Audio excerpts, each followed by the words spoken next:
Je passe la parole, non pas au président que je suis, mais plutôt au cœur du jury. C'est le secrétaire en principe qui est le cœur du jury. Qui est déjà été membre du jury de l'université de Londres. Les litiges ou les prix seulement. Il y a un collègue. Merci, Monsieur le Président, pour le parole. Le Président, chers collègues membres du jury, le doyen et toute l'assistance, le fait que je sois secrétaire rejoint également le fait que je suis d'une institution extérieure par rapport au jury. C'est toujours une joie de venir dans le texte, voir comment les choses marchent, si elles marchent.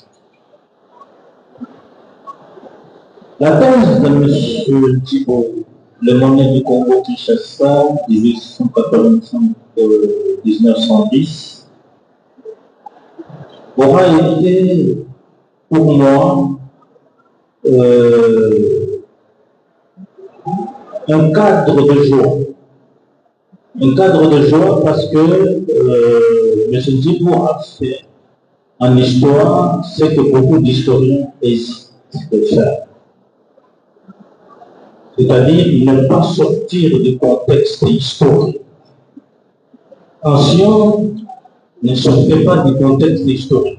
Je suis en train de vous dire certainement des choses que vous avez vécues. Mais vous, les faits,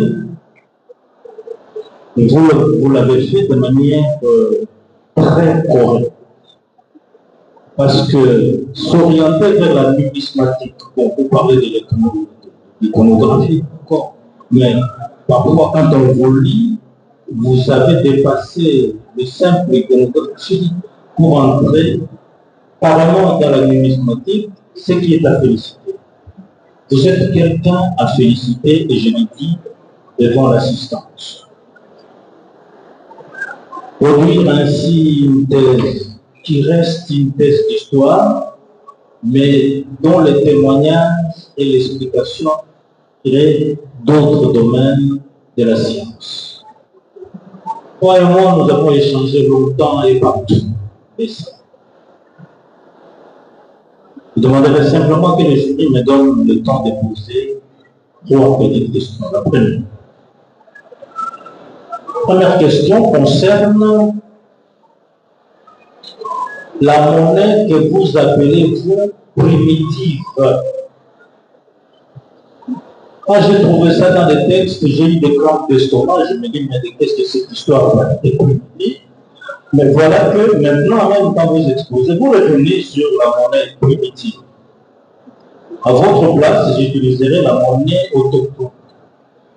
Parce que primitive, nom de Dieu, ça nous appartient cette monnaie-là, et on était tranquille avant qu'on vienne nous déranger avec une monnaie que nous ne maîtrisons pas jusqu'aujourd'hui. La question est la suivante. Historiquement, comment s'est effectué le passage de la monnaie primitive, autochtone, comment s'est effectué ce passage-là vers la monnaie moderne? Ça s'est passé comment? Quand on regarde ce qui est dans votre thèse, on reste avec cette question. Est-ce que le jour même ils ont arrêté? Comment ça s'est passé? Deuxième question. La deuxième question concerne la fabrication de la monnaie. Il y a des pays africains qui aujourd'hui sont très embêtés parce qu'ils sont dans les CFA. Des pays africains qui sont détestés par le monopoliste financier de ce système qui est la France. La question que moi je pose, c'est dans les systèmes de fabrication de la monnaie, comment le Congo, le Zaïre, la RDC d'aujourd'hui se sont-ils accommodés à un système de fabrication monétaire externe? Ézéchiel et tout ça, comment notre pays est passé dans tous ces stades, mais en se disant, ma monnaie viendra de l'extérieur. Ma deuxième question, la dernière, concerne les étrangers par rapport à l'économie financière du Congo. Pouvez-vous m'expliquer, M. Djibo, pourquoi et comment toutes les banques commerciales qui sont au Congo, banques étrangères, les Congolais se disent capables, mais aucune banque commerciale ne leur appartient. Vous pouvez me dire pourquoi? Voilà les trois questions. Merci. Ménagement Boury, secrétaire Boury, Monsieur Dibou, vous nous regardez. Vous avez retenu les trois questions? Oui, allez-y, calmez. Merci beaucoup, Monsieur le professeur président du jury, pour la parole. Merci beaucoup, Monsieur le professeur secrétaire du jury, pour les questions et surtout l'appréciation du travail. Je voudrais, avec votre émission, relire un peu les questions. La première question, historiquement, comment s'est effectué le passage de la monnaie autochtone vers la monnaie moderne? Deuxième question, dans les systèmes de fabrication de la monnaie, comment le Congo colonisé, colonial, les Zaïre, ainsi de suite, la RDC, comment se sont-ils accommodés à un système de fabrication moderne? Et la dernière question, pourquoi et comment toutes les banques commerciales sont étrangères en RDC? Je pourrais commencer par la première question. Comment s'est effectué le passage de la monnaie autochtone vers la monnaie moderne? Je dirais aussi en d'autres termes, comment en est-on arrivé à contraindre nos aïeux à utiliser la monnaie moderne et à abandonner la monnaie autochtone? Parce que, avant l'arrivée des Blancs, le Congo ancien n'a pas été un vide sur le plan économique. Il y avait des monnaies qui circulaient, bien sûr, dans des groupes bien délimités. Nous pouvons citer ici des monnaies comme les Lukanu. Au Kassai, on appelle ça Lukanu ya Biongo. Ici là-bas, il est là, Mibana. Donc, les Lukanu ya Biongo permettent d'épouser des femmes et d'engendrer des enfants. Ce sont des monnaies qui pouvaient, par exemple, le Lukan en question, pouvait être utilisé dans les transactions entre les Katanga et les Kassai. Mais comment on est passé de la monnaie des Kamuyabiongo vers les francs congolais? Je dois dire ici qu'il y avait une lutte. Il y avait une lutte. Ce n'était pas facile. Au début, Léopold II, parce que c'est de lui qu'il s'agit, lorsqu'il a demandé que les francs belges circulent, évidemment, ça circulait et à un moment donné, il a pris des dispositions pour pouvoir créer, cette fois-ci en 1887, les systèmes économiques congolais en mettant en place les francs congolais. Mais on s'est rendu compte que déjà la population autochtone ne pouvait pas, il faut d'abord dire sur le plan intellectuel, ne pouvait pas lire, ne pouvait pas comprendre de quoi il s'agissait. Les gens ne voulaient pas utiliser cette monnaie-là. Il y a eu beaucoup d'efforts, il y a eu des amendes, il y a eu des impôts qu'ils ont imposés pour demander à ce que la monnaie puisse être consommée. Il y a eu la caisse d'épargne. Tous ces efforts-là, bien sûr, ont abouti à quelques progrès, mais la monnaie n'était pas toujours, la monnaie moderne n'était pas toujours consommée partout.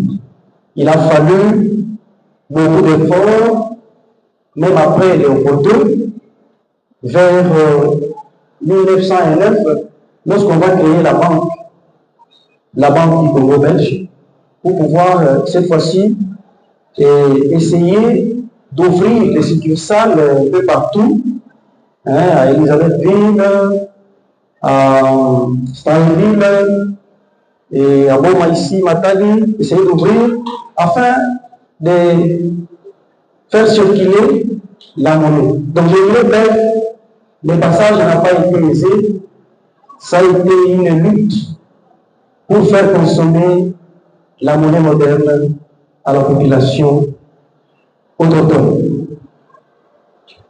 Je ne sais pas si je peux passer à la deuxième question. Merci, monsieur le professeur. Dans le système de fabrication de la monnaie, comment le Congo, dans toutes ces phases de l'histoire, s'est accommodé à un système de fabrication moderne? Nous voulons dire ici que, au début, le Congo qui s'appelle, dès son entrée dans ce qu'autrefois on appelait le Conseil des Nations, le Congo qui entre, on l'appelle automatiquement État indépendant du Congo. Donc une affaire publique, une affaire qui appartient à toutes les puissances. Le Congo avait été géré dans un premier temps par, entre guillemets, les étrangers, les Blancs. Ce sont les Belges. Le roi de Belge était en même temps le roi du Congo. Et c'est là qu'on a décidé de pouvoir chercher les maisons de fabrication de notre monnaie. Ces maisons, on les a cherchées un peu partout, en Belgique, en Angleterre, aux États-Unis. La séance est suspendue. Je vais plutôt le jury à se retirer en vue de procéder à la délibération.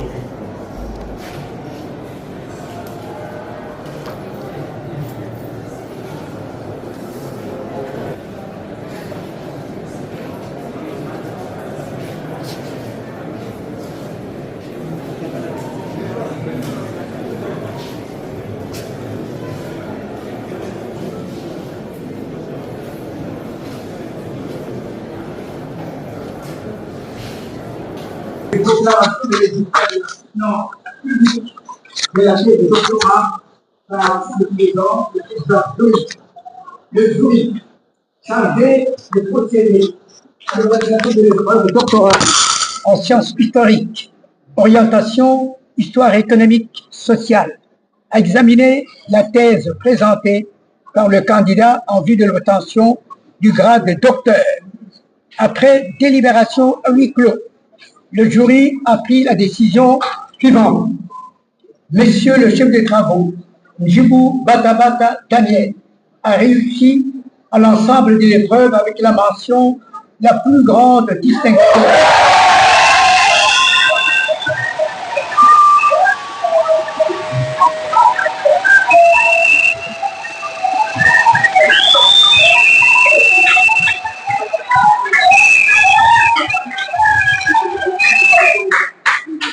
Monsieur le chef des travaux, Djibou Batamata Daniel, a réussi à l'ensemble de l'épreuve avec la mention la plus grande distinction en vue de l'obtention du grade de docteur en sciences historiques, orientation, histoire économique et sociale. les prescriptions de l'ordonnance loi numéro 85/12, 19 mars 1985, telle que modifiée à ce jour, relative à la collation des grades académiques étant rigoureusement respectée, nous invitons Madame la rectrice ici de l'Université pédagogique, ici représentée par le secrétaire général de recherche, à bien vouloir conférer le grade de docteur en sciences historiques, orientation économique, histoire économique et sociale au candidat précité. Fait à Kinshasa le 28 mai 2025. Le président du jury, Mengi Capitaine Grégoire, le secrétaire du jury, Kabemba Hassan, les membres Soumata, Mwamba, Moudinga et Kassab. Je vous remercie.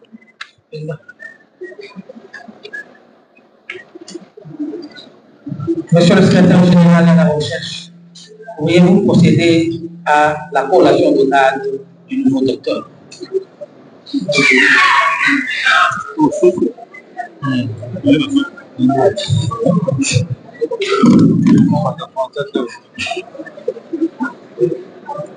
Nous, professeur ordinaire Yvonne Ibebe Kegouban Wassaïla, rectrice de l'Université pédagogique nationale, vu le procès verbal du jury chargé de procéder aux examens de la dernière épreuve en vue de l'obtention du grade de docteur en sciences historiques, option histoire économique et sociale, de M.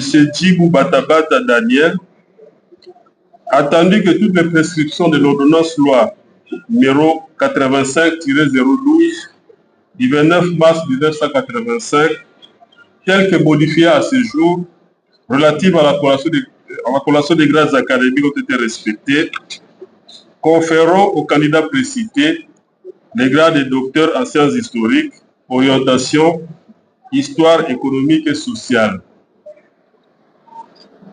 Ces candidats à la jouissance de tous les droits attachés au grade académique obtenu conformément à l'ordonnance loi précitée, faite à Kinshasa le 28 mai 2025.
vous plaît.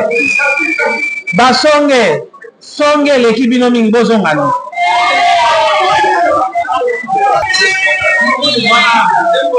Nous, professeur ordinaire du niveau du bébé qui nous va au Saïla, on est recteur de l'Université pédagogique nationale, déclarons que notre affaire de soutenance publique, la thèse de doctorat intitulée Les monnaies du Congo Kinshasa de 1885 à 2010, approche historique et iconographique du docteur Djibu Batabata Daniel.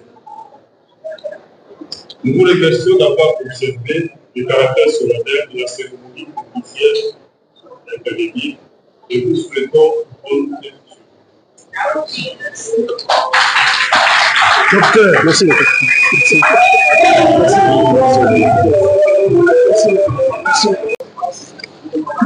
Merci beaucoup pour la parole que vous m'accordez. Je dois d'abord remercier du fond de mon cœur, très fond de mon cœur, Jéhovah Dieu Tout-Puissant, parce que c'est grâce à lui que je suis vivant aujourd'hui et que je peux aussi présenter ce travail. Je le remercie très sincèrement. Je remercie ensuite le comité de gestion de l'Université pédagogique nationale, notamment Madame la rectrice pour toutes les décisions, Monsieur le professeur, secrétaire général de la recherche, pour le temps qu'il a pris. Je connais combien il a travaillé. Il faut voir pour comprendre ce que quelqu'un est en train de faire. Pour tout le temps qu'il a pris, il a perdu pour ma thèse à moi, notre thèse. Je le remercie très, très, très sincèrement. Je remercie les membres du jury qui m'ont accompagné. Aujourd'hui, si la thèse est ce qu'elle est, il faut aussi voir leur empreinte là-dedans. C'est grâce à eux que nous avons pu présenter cette thèse. Ils nous ont accompagnés avec rigueur, avec sincérité, mais ils ont aussi été des parents. Je crois que en étant avec eux, j'ai beaucoup appris. J'ai eu des modèles. Vraiment, je suis très, très satisfait pour tout ce qu'ils ont fait pour moi. Je remercie Monsieur le professeur Bodo Mwambamputu pour tous les efforts. Mon maître, malgré, il nous l'a dit ici, tout ce qu'il a connu comme péripéties dans la vie, mais il a fait beaucoup d'efforts pour pouvoir venir assister à cette cérémonie. Je ne sais pas ce que je peux lui dire, parce que le français, à mon avis, est pauvre. Il n'a que merci pour pouvoir traduire.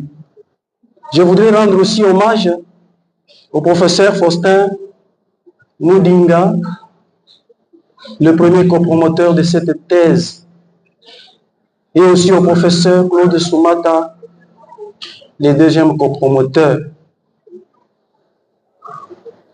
Ils ont fouillé, ils ont fureté cette thèse. Je n'ai jamais vu. Vous pouvez voir le volume que cette thèse a, mais croyez-moi, ils l'ont lu autant de fois. Je n'ai jamais vu ça, et je crois que c'est une leçon que je retiendrai pour toujours. Je vous dois toujours, monsieur le professeur. La thèse est finie, mais la vie continue. Ne me rejetez pas quand vous me verrez encore une fois à la maison. Parce que j'ai toujours besoin d'apprendre auprès de vous. Je remercie une fois de plus tous les membres du jury, le président, monsieur le secrétaire, les membres suppléants qui m'ont accompagné, je l'ai dit, pour que cette thèse puisse avoir la forme qu'elle a aujourd'hui. Je remercie le comité de gestion de l'ISP de Wembonyama qui a accepté de me laisser venir étudier. Ils m'ont accordé cette chance, ils m'ont laissé tranquille. Et aujourd'hui, je peux leur présenter des diplômes. Je les remercie très, très sincèrement. Je remercie aussi ces héros dans l'ombre qui sont les agents dans les bureaux. Je pense ici aux agents au SGR. Je pense aux agents à la faculté. Je pense aux agents au département. Je suis très heureux de les avoir connus. Moi, je viens de l'intérieur, mais ce qu'ils ont fait, ça reste dans les cœurs. Je crois que la vie continue. Je leur ai dit souvent, et je vais toujours continuer à les appeler. Je continuerai toujours à poser les problèmes. Je voudrais ici remercier monsieur le professeur doyen, parce que je me rappelle la première fois que je l'ai vu, la manière dont il m'a reçu au bureau. J'étais étonné. Je ne me suis pas adressé à l'autorité que j'étais parti chercher, mais c'est plutôt à un parent. Parce que la manière dont il m'a parlé, la manière dont il m'a encouragé, c'était formidable. Je voudrais aussi remercier monsieur le professeur chef de département pour l'accompagnement, l'encouragement. Je n'ai jamais été aussi encadré comme cela. Et c'est ici que je dois dire que si Dieu est une personne, je l'ai vu à travers toutes ces personnes que j'ai citées. J'ai dit encore une fois que je viens de l'intérieur, mais ces personnes-là m'ont accompagné. Je termine, comme on me demande d'arrêter, à remercier toute la famille, mais surtout ma chère épouse, qui a pris beaucoup de temps. Elle s'est privée de tout et même de moi pendant beaucoup d'années, pendant que j'étais ici à Kinshasa. C'est une fille, une femme résiliente, vous l'avez vu. Elle n'a pas l'âge de rester comme ça, mais elle a supporté. J'ai mis beaucoup de temps ici et elle était toujours là, en train de m'encourager. Chaque fois que je voulais me décourager, elle m'encourageait toujours. Je remercie toute l'équipe qui est venue aujourd'hui pour nous encourager, les amis et connaissances, les parents, ceux qui sont là, chacun individuellement. Je vous remercie très sincèrement. J'ai dit et je vous remercie.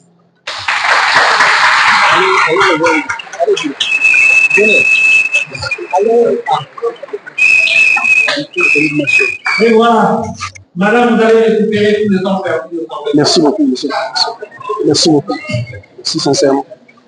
Merci beaucoup. Rapidement, le membre du jury sera reçu au département. Le professeur, les scientifiques, ainsi que certains membres de la famille seront au restaurant Fadama. On va vous indiquer. Enfin, les amis, connaissances, Konemazout, Konepétol, vous serez reçus à l'espace John, derrière le département de géographie. Qu'il plaise à présent à M. le secrétaire général à la recherche de clôturer cette première séance. Ils ont sauté. Merci beaucoup. Merci beaucoup. Merci beaucoup.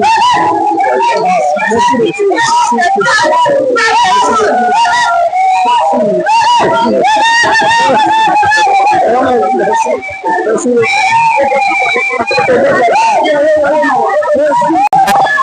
Au département. Je suis depuis le matin, je suis ici. Alors je rentre directement au bureau chez moi. Je ne peux pas aller là-bas. Mon Dieu, mon Dieu. C'est à la place non? Oui. Christian. Christian. Non, c'est fait. Hein? C'est fait, mon cher ami, c'est fait.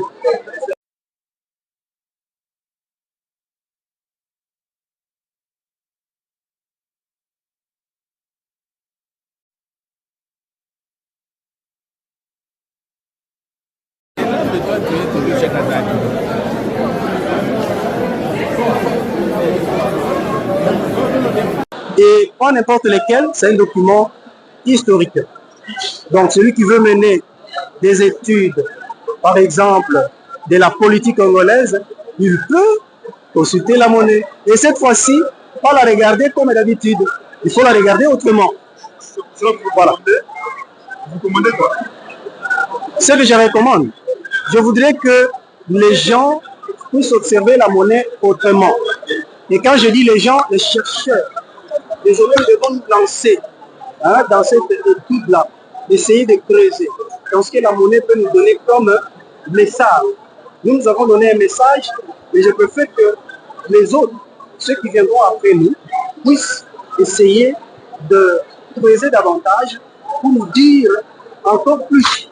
Parce qu'il y a beaucoup d'images qui sont là-dedans, qui peuvent nous communiquer. Vous savez, les images viennent d'où? Eh bien, c'est les goûts du gestionnaire. Qu'est-ce qu'il pense de la population? Qu'est-ce qu'il pense de ceci? Qu'est-ce qu'il a vu? C'est un message qui est transmis. Alors on peut voir ce message-là à travers le temps et essayer d'établir l'histoire autrement. Une histoire lue dans les pièces et les billets de banque. Et aujourd'hui, nous n'avons que les billets. Nous n'avons pas les pièces de monnaie. Enfin, nous avons pris et les pièces quand ça existait, y compris les billets. Donc on a pris tout ce que le Congo a connu comme pièces métalliques, comme les billets de banque. Voilà ce que je veux dire.